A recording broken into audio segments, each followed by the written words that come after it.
let the left be destroyed. Why would we save them? Fuck them. Seriously. Why would the right wing, think about where we are as the dissident right. We have been utterly annihilated. Where are you watching this show? Where are you watching this show? We are going to feel bad for HASAN PIKER on Twitch. We are going to feel bad for the multi-millionaire HASAN PIKER who wears $10,000 Balenciaga coats, and he's on Twitch, and he has banking services, and he's never been on a no-fly list. We're going to feel bad for him from what? From Rumble?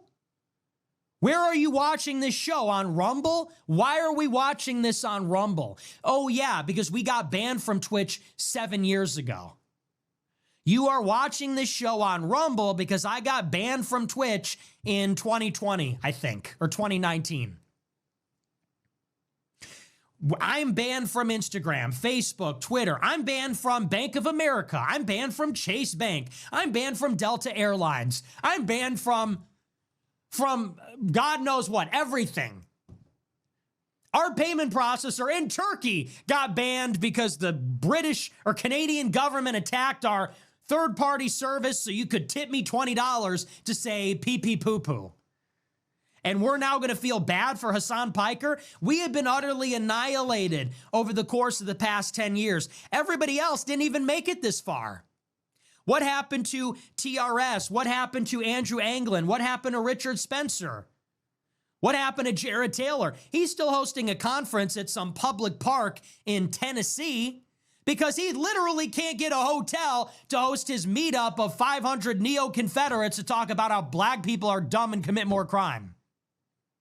And now we are going to, and now we are, we are expected to do a both sides thing and say, well, you know, we may not agree with HASAN PIKER on everything, but he should not be banned from the UK. No, fuck him and his family. Fuck all of them. And it's not personal. I don't say that because it is personal. I say that because it is political. Now it's an even playing field. For 10 years, the radical right could not operate in the space. We had to adapt. We had to move underground because the left emboldened the billionaires to persecute us because cocksuckers like Jared Holt were working for the Atlantic Council. Jared Holt, some Antifa douchebag from Bentonville, Arkansas, he was working for the Atlantic Council's Digital Forensic Lab. Look up the Atlantic Council. It's literally funded by Bank of America, Pfizer, the Lockheed Martin, NATO. These Antifa cocksuckers have been working with Bezos and the Atlantic Council and Soros and the billionaires for years to persecute us. And as such, we were driven underground. Our message was suppressed. Our reach was suppressed. Our ability to operate was totally restricted. I will say one thing. I do agree to a certain extent.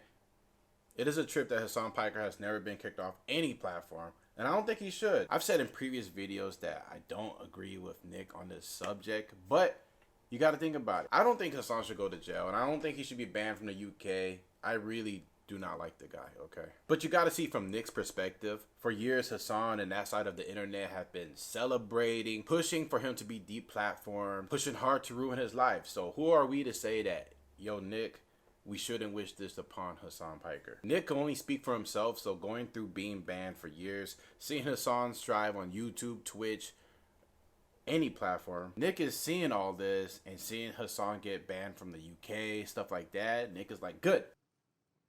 And that made us stronger, actually. It made us resilient because we had to adapt. And now we have an effective political operation that is anti-fragile because we had to find solutions to all these problems. Now that our enemies on the far left, now that they are being banned, they don't know what to do. Now they're being banned from countries and platforms and all this stuff. I say good. Good, let them get hurt. Let them get destroyed by these Jewish organizations. It's a good thing. HASAN PIKER says, I'm being targeted because I went to Cuba. Yeah, what do you think happened after J6? What do you think happened under the Biden administration?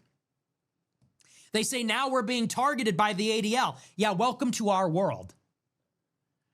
So no, it's not about to be, we're going to defend our enemies that laugh when Charlie Kirk is killed, our enemies who gloated and supported as we were banned from everything. We're supposed to come in at the 11th hour, the Groypers and the Pepes and the alt-right. We're now going to ride for them and say, no, don't ban the DSA from Twitch. No, let them keep their platforms and keep making millions. Let them keep electing their candidates that criticize Israel, while they take from white neighborhoods and give services to immigrants and minorities. I don't think so, actually. I don't think so. Yeah, not going to happen. So, no, I do not have the same ecumenical mentality that everybody else does. Now we're going to ride for HASAN Piker. Could not have happened to a better person. This guy is one of the worst human beings alive, just like a straight-up malicious human being. He saw Charlie Kirk die and didn't feel it. Charlie Kirk was my mortal enemy. Nobody hurt my career, arguably, more than Charlie Kirk. And even I was moved when he died enough to say, at the end of the day, we're human beings. It's a reprehensible thing. This is a person that has no love in his heart, does not love God, does not love the truth, does not love any of us. He is a hollow, despicable human being. And that is what has allowed him to grift for years as a performative, progressive male. So good riddance. We actually don't need him and his anti-Israel Marxian analysis. Nobody needs that. We don't need that. We're good. Nobody needs that. Good riddance. Goodbye. So, I mean, honestly, Cenk Uygur's a little bit better, but you know what? Too little, too late, fucko. Nah, that's kind of funny. I see Cenk is a little bit more willing to come to a middle ground, looking at things at a common sense, logical perspective. But yeah, I do agree. HASAN is completely biased. Don't you think it's crazy how he's rich, lives in a big old mansion, but he somehow convinced his audience that rich people are bad? But I'm not saying he deserves what he's getting, but it is what it is, whatever. I don't wish anything bad on my ops. But he kind of does have a point. This dude, like I said, he literally wishes the worst for his enemies. Didn't care about Charlie Kirk getting shot at all. He didn't care about Charlie Kirk getting shot at all. If it was up to him, he wouldn't care if any of his ops would die. So Nick is saying, screw being the better person. I'm very curious to see what you guys think about this whole HASAN getting banned from the UK. It looks like he's getting a lot of pressure. So, do you agree with Nick? Let me know in the comment section. Very curious to see what you guys say. But I'm out of here. Peace.